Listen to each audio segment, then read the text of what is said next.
Could you survive the coldest nights in a medieval castle? We imagine grand halls, knights, and lavish feasts, but the reality was much harsher. In winter, the fortress turned into a giant stone glacier, and survival was not a matter of comfort, but a daily methodical struggle to stay warm. Watch the video to the end to find out how a medieval four-post bed canopy became a real fortress within a fortress, and what technologies besides fire people used to keep warm.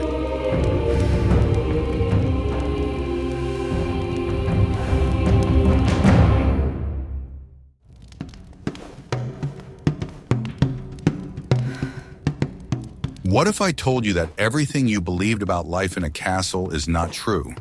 The romantic image created by books and movies has almost nothing to do with the harsh reality of a stone bag.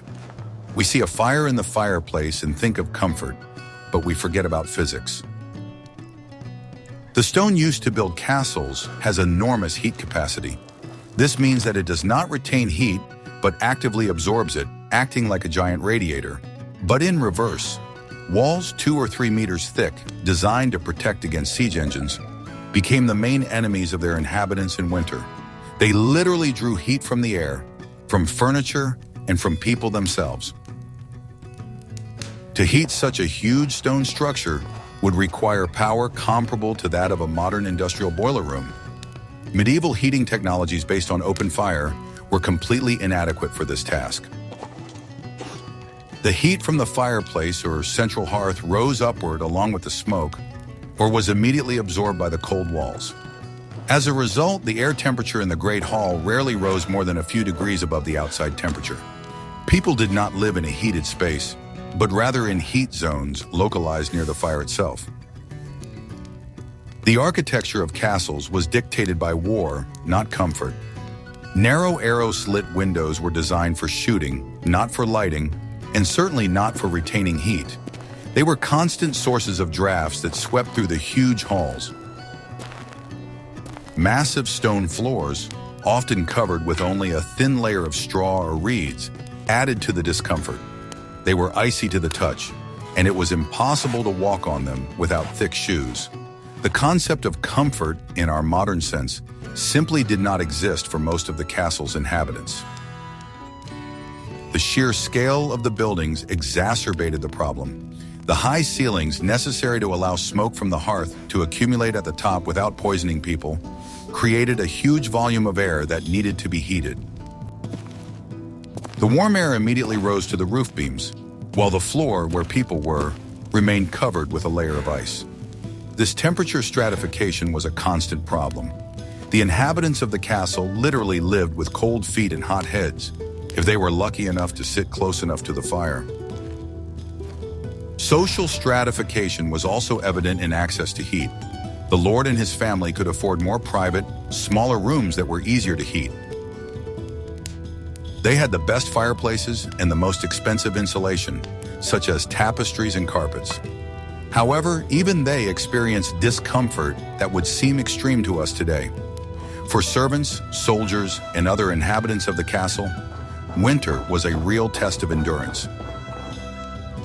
Their lives revolved around sources of fire. The kitchen, often located in a separate building due to the fire hazard, was one of the warmest places. Blacksmiths and armorers in their workshops were also relatively warm. But for those who stood guard on the walls or simply lived in communal barracks, the cold was a constant companion. This shaped a completely different attitude to space and time. In winter, life in the castle came to a standstill. People tried to move as little as possible, conserved energy, and spent most of their time indoors. The day was reduced to a few hours of daylight. The long nights became a trial. It was under these conditions that the inventive methods of survival we will examine were born. They were not a whim, but a necessity of life on which everyone's well-being depended. Huge stone halls were designed to impress guests and intimidate enemies, not to provide a comfortable living environment. The people of the Middle Ages were forced to adapt to this architecture. They created microclimates within the cold walls. Their entire way of life was subordinated to one goal: to preserve the precious heat that so easily dissipated in the stone labyrinths. The irony was that the fortress itself, which provided physical protection from enemies, became a source of constant threat in the form of cold. In summer, these same stone walls provided coolness, but the long winter months turned them into a prison. Understanding this basic dilemma is the key to understanding all of medieval life. Thus, the reality of a winter castle is not cozy evenings by the fireplace, but a constant struggle with the physical properties of the building itself. This is a story of how people used their intelligence and available resources to survive in an environment that was inherently hostile to warmth. Their ingenuity deserves no less admiration than their military victories. We are very interested to hear your point of view. What do you think about this discrepancy between the romantic image and the harsh reality? Write about it in the comments, and don't forget to subscribe to our channel.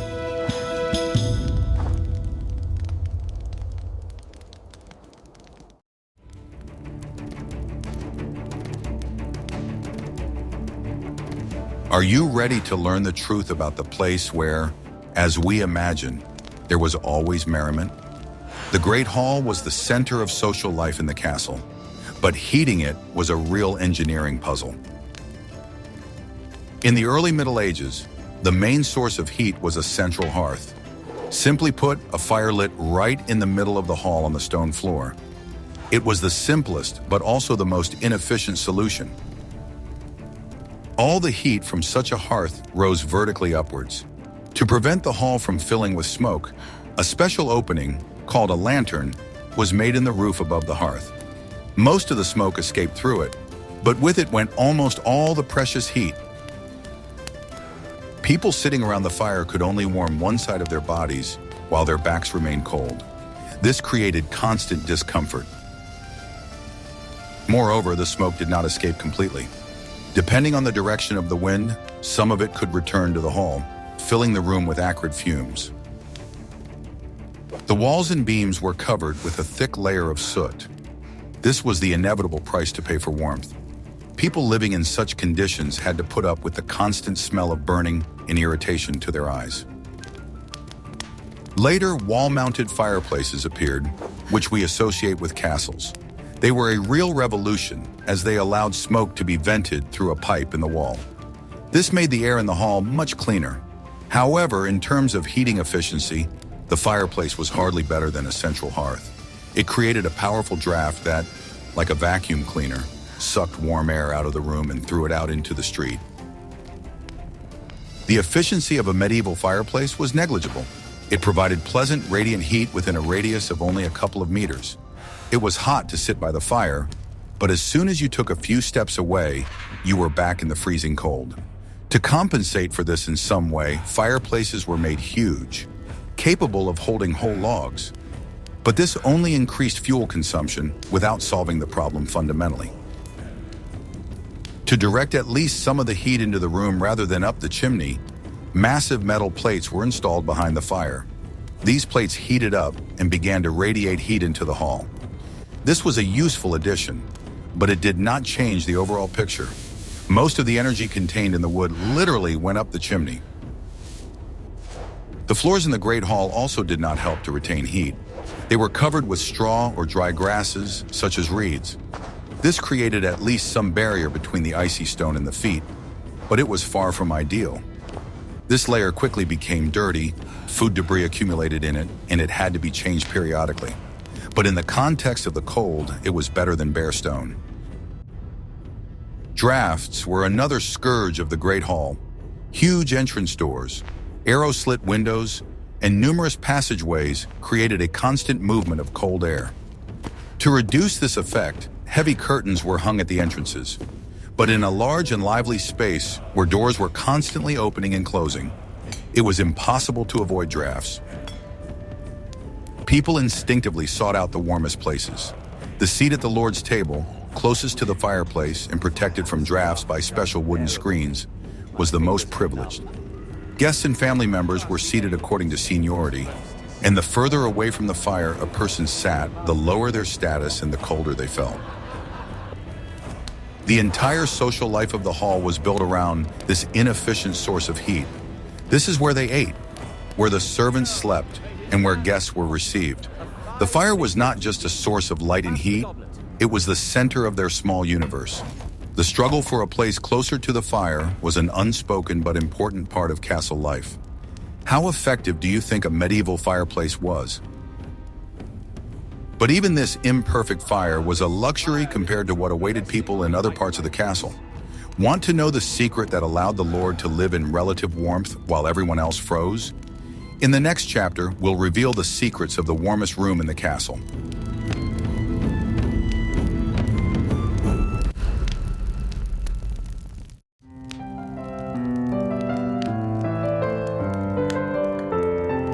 I will reveal the most closely guarded secret of medieval comfort.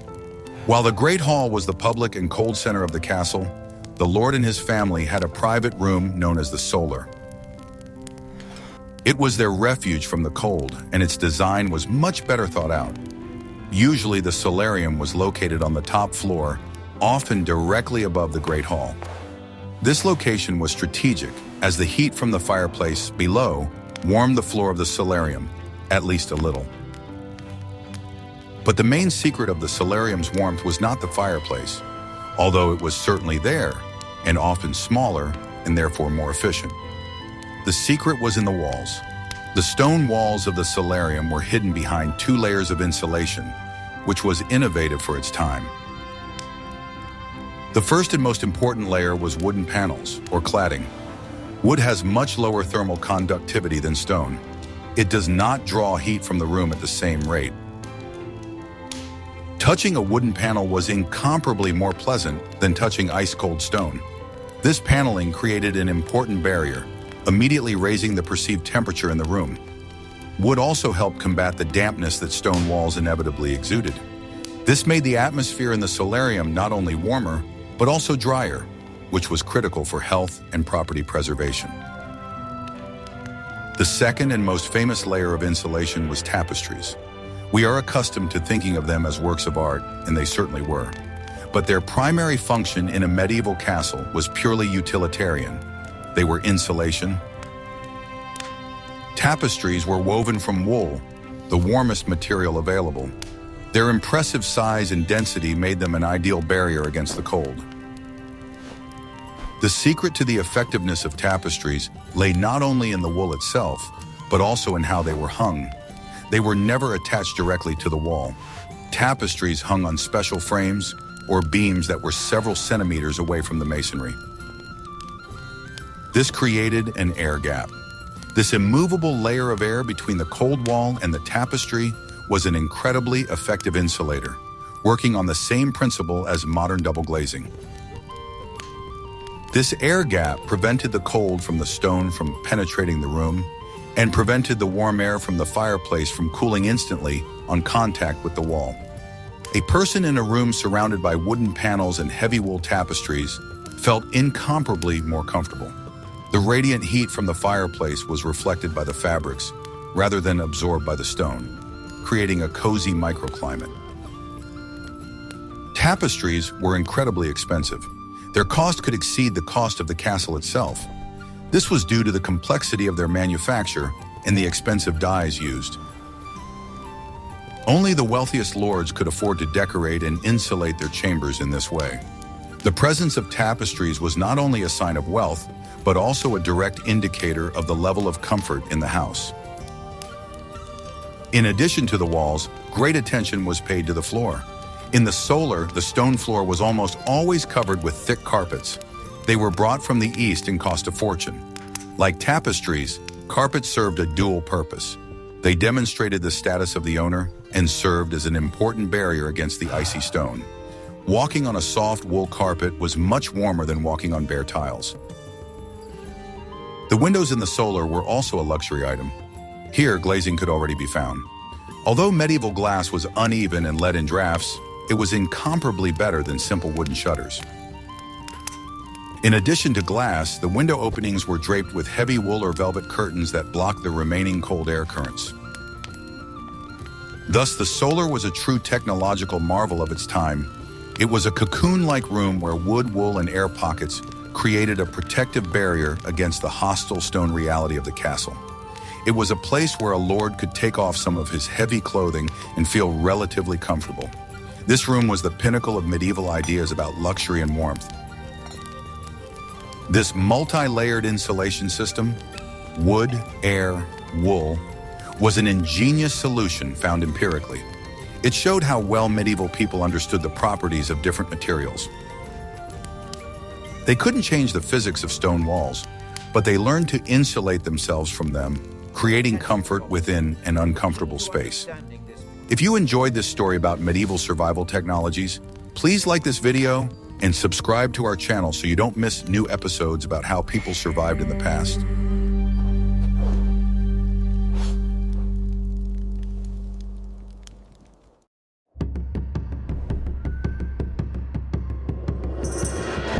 What if everything you've been taught about medieval windows is outdated? For us, a window is a source of light. For people in the Middle Ages, a window was primarily a breach and defense, both military and thermal. In early castles, windows were simply narrow slits or loopholes. They let in a minimum of light but a maximum of cold air. Glass was unheard of at that time. The main way to close such a window was with wooden shutters. They were closed tightly at night or in bad weather. This effectively blocked the wind, but had one obvious drawback. The room was plunged into complete darkness. During the day, one had to choose between light and warmth.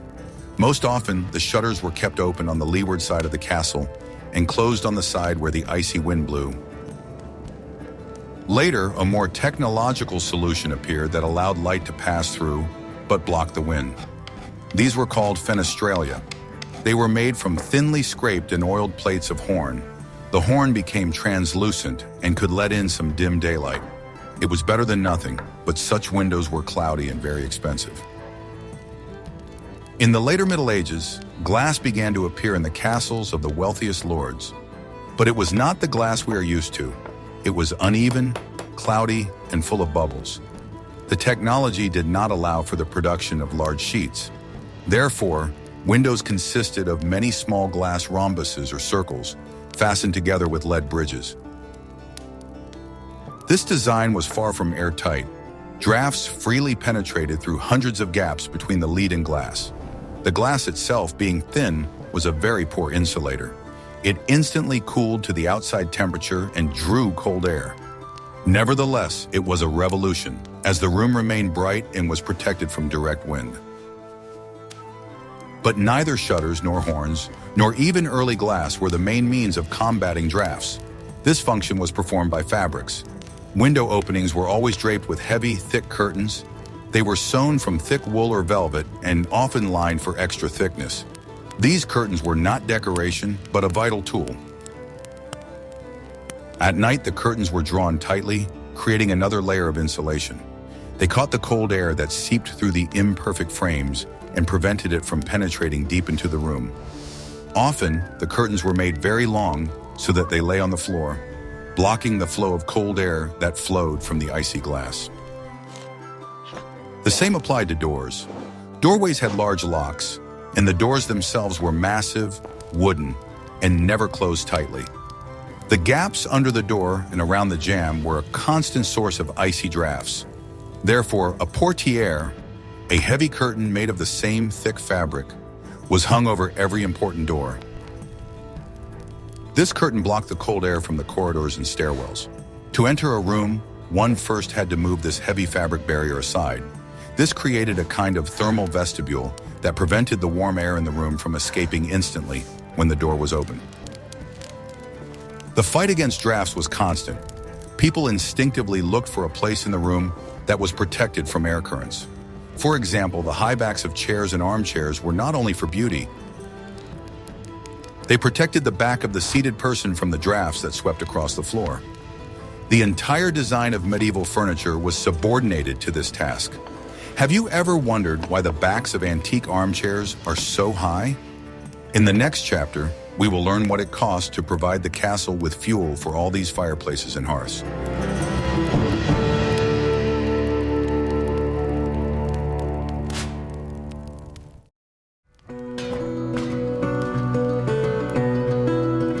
Supplying a huge castle with fuel for the winter was a colossal logistical task. The demand was incredible. One large fireplace in the main hall could burn up to 40 cubic meters of wood per winter, and there were many fireplaces in the castle, in the solar, in the guest rooms, in the guard rooms, not to mention the constant fires in the kitchen and the forge.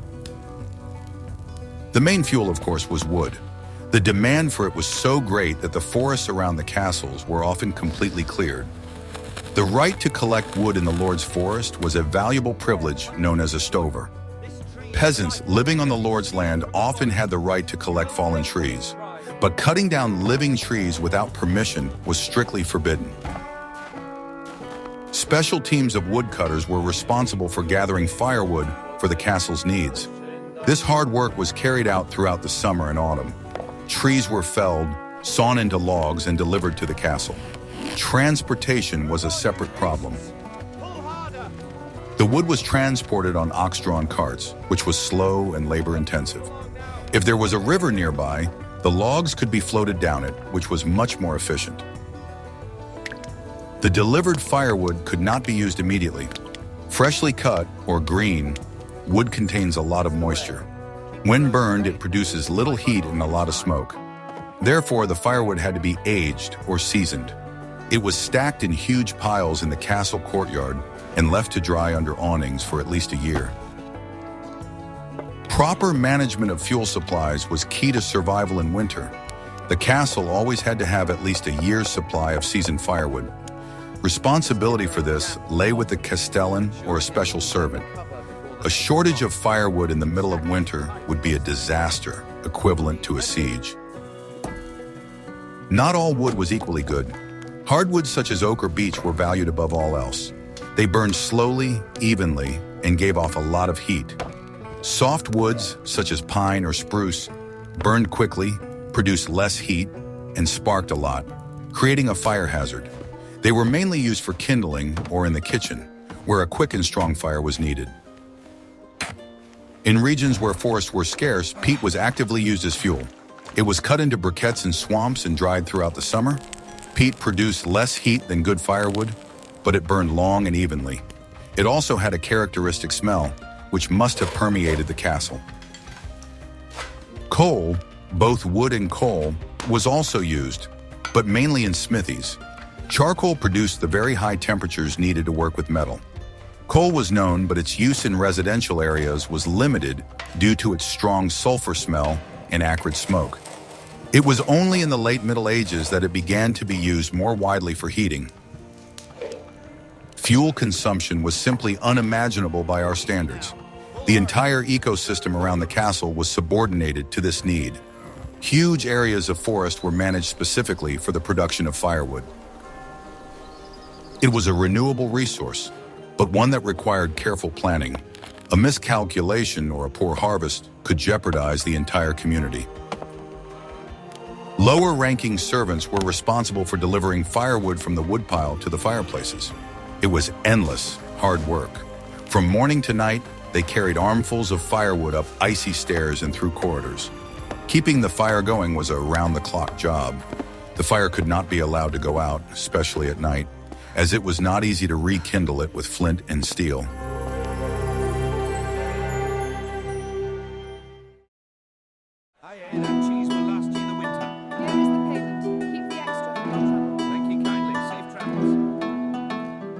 Ready for the shocking truth about medieval clothing? It was much smarter than we think. The main principle of protection from the cold was layering. No one wore a single thick coat. Instead, people wore several layers of clothing made of different materials, creating air pockets that retained body heat. This is the same principle that mountaineers use today. The basis of everything was the undergarment layer. It was made of linen. Linen is a hygienic material. It absorbs moisture well and is relatively easy to wash, unlike wool. Men wore linen shirts and bray, loose-fitting undergarments. Women wore a long linen shirt, or kamazu. This layer was important for hygiene and protected the outer, more expensive layers of clothing. The next and main insulating layer was wool. Wool is the miracle material of the Middle Ages. It retains heat even when wet, is durable, and relatively affordable. Over the linen shirt, they wore a cot or kirtle, a long woolen tunic similar to a dress, worn by both men and women. It could be quite thin, but it already created an important thermal barrier. Over this first tunic, a second thicker and often more expensive one was worn. This could be a surcoat or an outer dress. In wealthy wardrobes, there could be several such layers, of different lengths and with different sleeves. Each additional layer added an air gap and significantly increased thermal insulation. The clothing was not tight-fitting, but rather loose, which also contributed to the creation of these air pockets. To go outside or stay in particularly cold rooms, such as the Great Hall, a cloak was worn over everything else. Cloaks were heavy, made of the thickest wool. They were often lined with fur for extra warmth. Such a cloak was not just clothing, but a portable shelter in which one could wrap oneself. Great attention was paid to protecting the extremities. Men wore chaussées on their feet, separate trouser legs that were attached to the belt. They were also made of wool. Women wore woolen stockings that were tied below the knee. Indoor shoes were soft, made of leather or thick fabric, so as not to make noise on stone floors and to retain heat. Head protection was critically important. A huge amount of heat escapes through the head, and medieval people understood this perfectly well. Men and women almost never went bareheaded, even indoors. Men wore linen caps or coifs, similar to a baby's bonnet, which were tied under the chin. A woolen hood could be worn over it. Women wore complex headdresses consisting of veils, bandages, and bonnets. These designs not only met the requirements of fashion and modesty, but also perfectly protected the head and neck from the cold. They also slept in headwear. A nightcap was a must-have accessory that protected them from the cold while they slept. It is too much. I'll give you 1.5. Materials were key. All clothing, except for the base layer, was made of wool. Different types of woolen fabric, from fine cloth to coarse felt, were used for different layers. The wealthy could afford velvet and silk, but these were used more often for decoration, while wool or fur lining still provided warmth. This layering system was incredibly effective. It allowed people to carry their own personal heating device with them. When in a cold castle, people simply did not take off most of their clothes. They lived, worked, and even slept in several layers, regulating their body temperature by adding or removing their outer cloak. How comfortable do you think such layered clothing was? In the next chapter, we will take a look at the Holy of Holies of medieval comfort, the Lord's bedroom.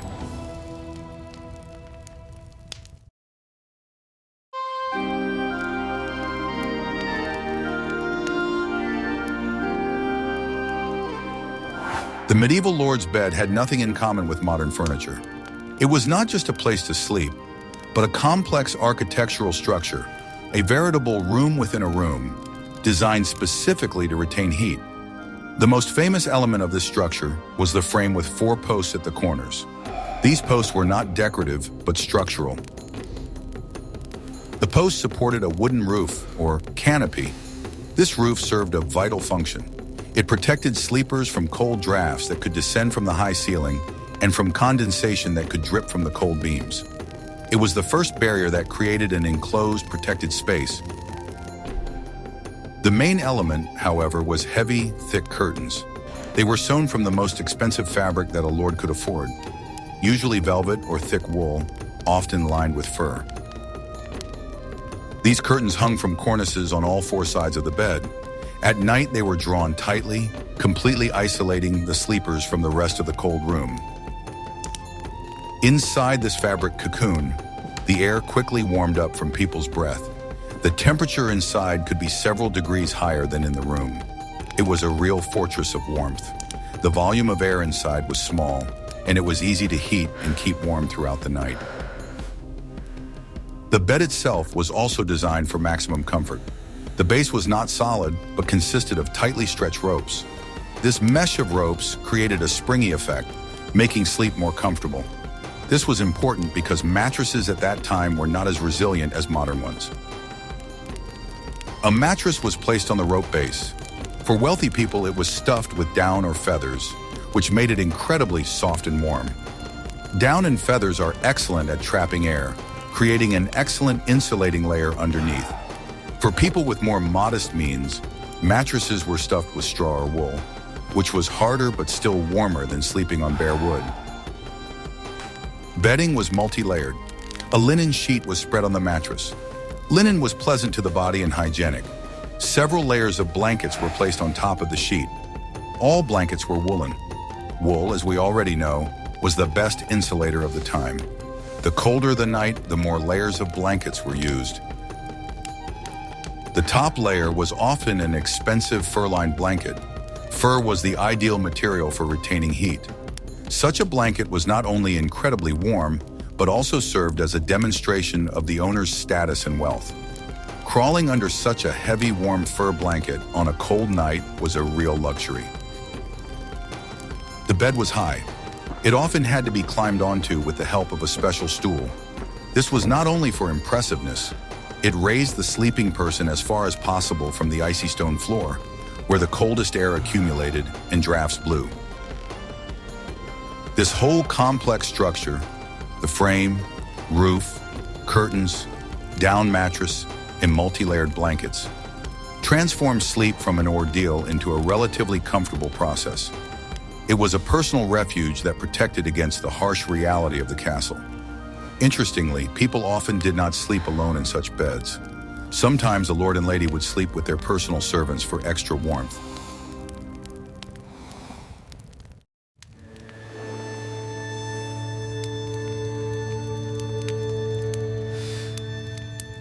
Even the most luxurious bed with down duvets was cold when you lay down in it. The linen sheets and the blankets themselves had time to cool down to room temperature. Therefore, before going to bed, the bed had to be specially prepared and warmed up. For this purpose, there were special devices that were the predecessors of modern electric blankets. The most famous of these devices was the bed warmer. It was a metal frying pan with a very long handle. This frying pan had a lid with holes for ventilation. Hot coals from the fireplace were poured inside. A servant would take this warmer by its long handle and carefully iron the bed with it. Moving the warmer between the sheets and under the blankets, he quickly heated the fabric. This had to be done very carefully so as not to burn the expensive linen, and even worse, set the whole bed on fire. Sparks flying out of the holes were a constant danger. After such treatment, the bed became pleasantly warm. The icy linen sheets turned into a cozy nest. The effect was short-lived, but it was critically important to be able to quickly warm up and fall asleep.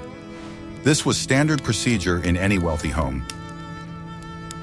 A simpler and safer method was to use hot stones.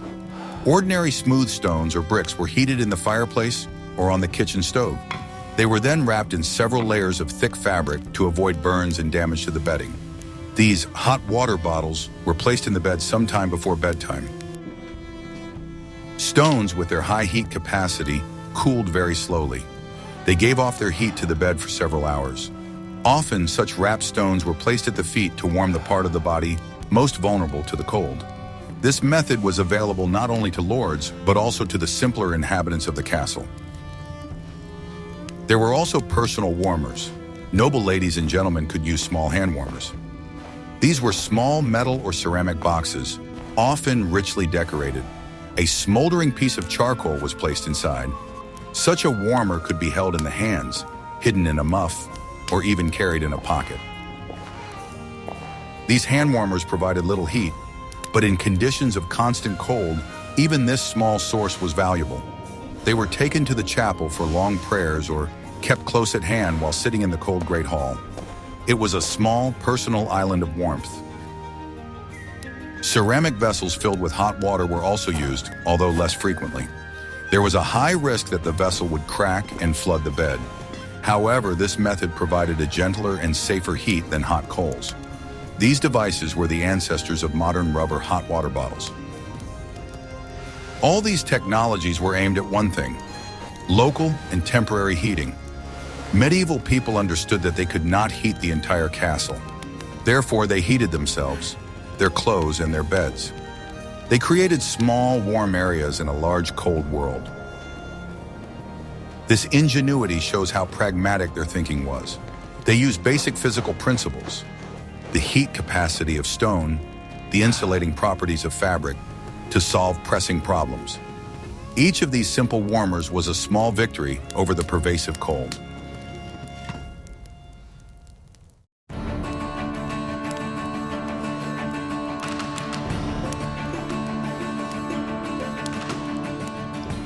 In the fight against the cold, what people ate and drank was just as important as fireplaces and clothing.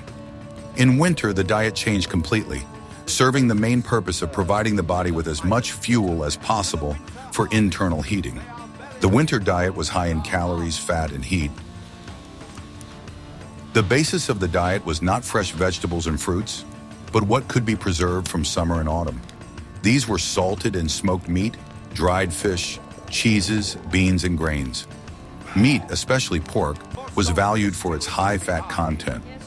Fat was a concentrated source of energy necessary to maintain body temperature. The main dish on the table, for both lords and servants, was potage. This was a thick soup or stew that was cooked in a cauldron over a fire for hours. It contained everything that was available: grain, beans, vegetables, and, if you were lucky, pieces of meat or fat. The hot, thick, high-calorie soup warmed them from the inside and gave them strength for the whole day. Bread was another staple of the diet. It was not like ours. It was baked from coarse flour and was very dense and filling. It was eaten with everything, often dipped in the same potage or gravy. It was the main source of carbohydrates, providing quick energy. The problem was that the kitchen was often located in a separate building to reduce the risk of fire in the main castle. This meant that cooked food had to be carried across the cold courtyard to the Great Hall. By the time the dishes reached the table, they had cooled down considerably. Therefore, people ate quickly before the food turned into a cold and frozen mass. Hot drinks played a huge role. Drinking cold water in winter was not only unpleasant, but also considered harmful. The main drinks were ale and beer. They were often served warm, turning them into a kind of warm soup. It was a safe, water was often dirty, and high-calorie drink. In wealthy homes, wine was drunk. In winter, it was also served warm. This was the famous spiced wine, or mulled wine. Expensive spices were added to the wine: cinnamon, cloves, and nutmeg, which were brought from the east. The spices not only added flavor, but were also believed to have a warming effect. The spices themselves were an important part of the winter diet. They were incredibly expensive, and their abundance on a lord's table demonstrated his wealth. It was believed that hot spices, such as pepper or ginger, helped the body generate internal heat. This theory was part of medieval medicine, based on the balance of humors. Even meal times changed.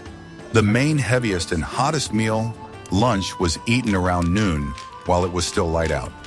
Dinner was light and early, often consisting of leftovers from lunch. Going to bed on a full stomach, which was working and generating heat, was another survival strategy. Thus, the entire food system was reorganized to combat the cold. It was a diet high in fat and carbohydrates aimed at maximizing calorie intake. Hot, thick, and spicy food was as important a source of warmth as the wood in the fireplace.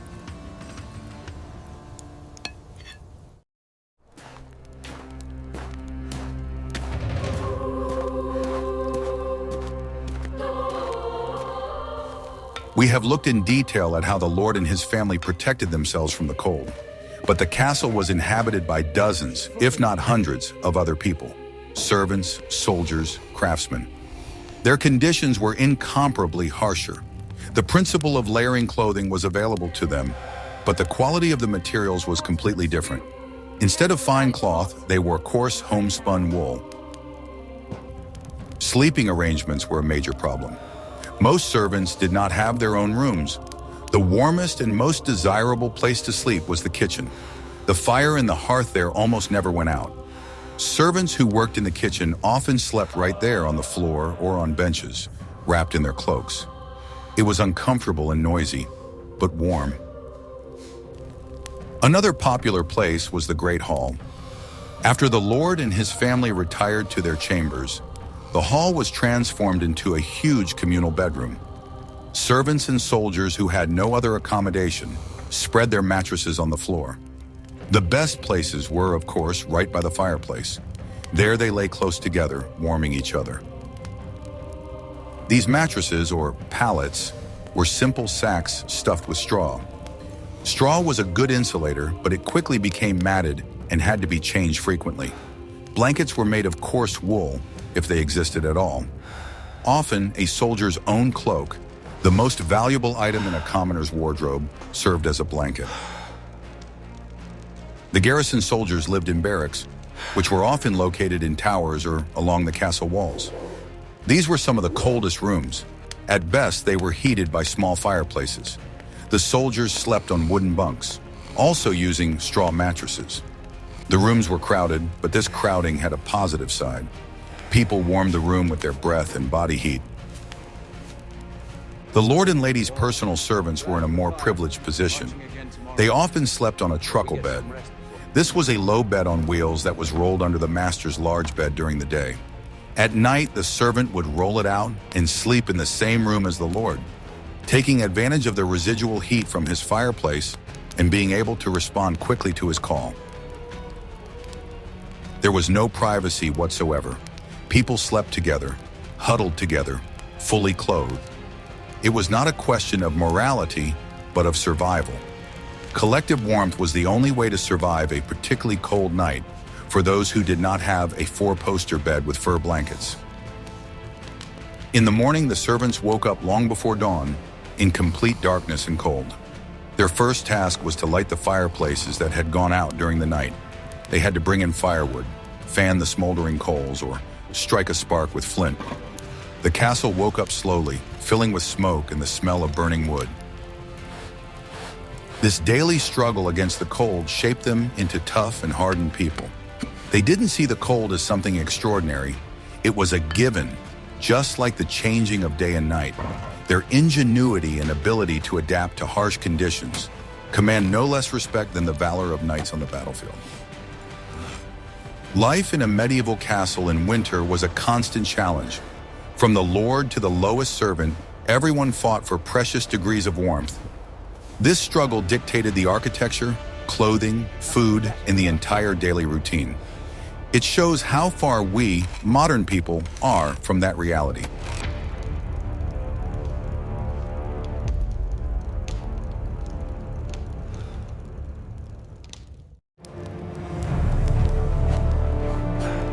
We have taken a journey into the cold heart of a medieval castle and seen that reality was far from the fairy tale images. Survival in winter was a daily struggle that required ingenuity and enormous resources. From the ingenious design of the bed fortress to the multi-layered clothing and high-calorie diet, everything was subordinated to one goal: to stay warm. Stew is worth it. This era demonstrates the incredible ability of people to adapt to harsh conditions. They couldn't change the climate or the physical properties of stone, but they learned to create local comfort zones using wood, wool, and fire. Their methods were pragmatic and surprisingly effective for their time. Which of these medieval survival life hacks do you find most unexpected or ingenious? Suggest topics for future videos about survival in different eras that you would like to see in the comments. And don't forget to subscribe to our channel so you don't miss out on new research into the past.